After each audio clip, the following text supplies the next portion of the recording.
BBC News with Sue Montgomery.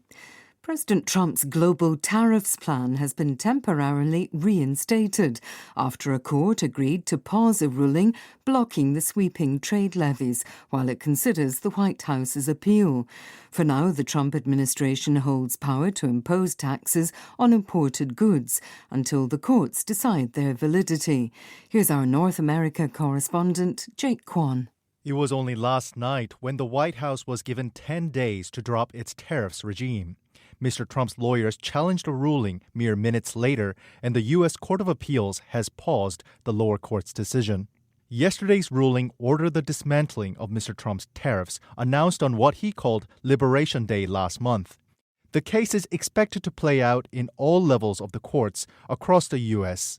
Meanwhile, the fight is fueling uncertainty for Mr. Trump's negotiations with world leaders as well as in the markets. A senior Hamas official has told the BBC that a ceasefire proposal, which Israel has agreed to, excludes a humanitarian clause, enabling hundreds of trucks carrying aid to enter Palestinian territory each day. The official said the group continues to examine the proposal. Barbara Plett-Usher reports.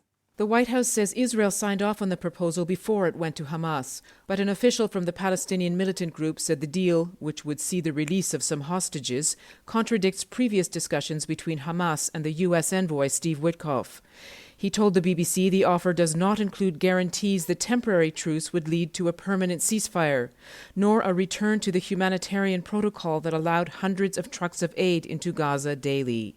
Nevertheless, he said Hamas remains in contact with the mediators and will submit its written response in due course. The UN's top official responsible for humanitarian aid has said the people of Gaza are being subjected to forced starvation by Israel.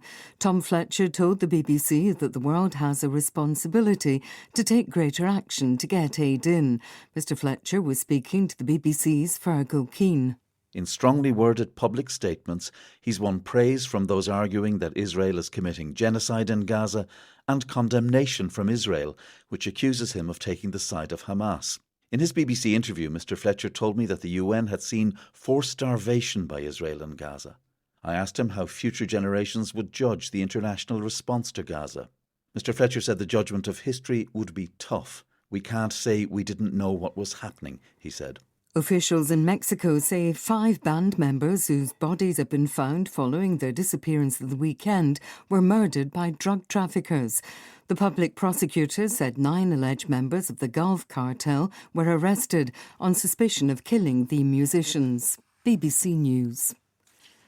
BBC analysis has revealed that Russia made more than $25 billion last year exporting fossil fuels to the European Union. The data suggests that Ukraine's allies have paid Russia tens of billions of dollars more for its oil and gas than they have given Kyiv to help it in the war. Western nations have greatly reduced fossil fuel imports from Russia. Officials in central Nigeria say at least 21 people have died as a result of floods caused by heavy rain. At least 10 others are missing in Mokwa in Niger State. The local emergency agency said 50 houses had been submerged and a search and rescue operation was continuing.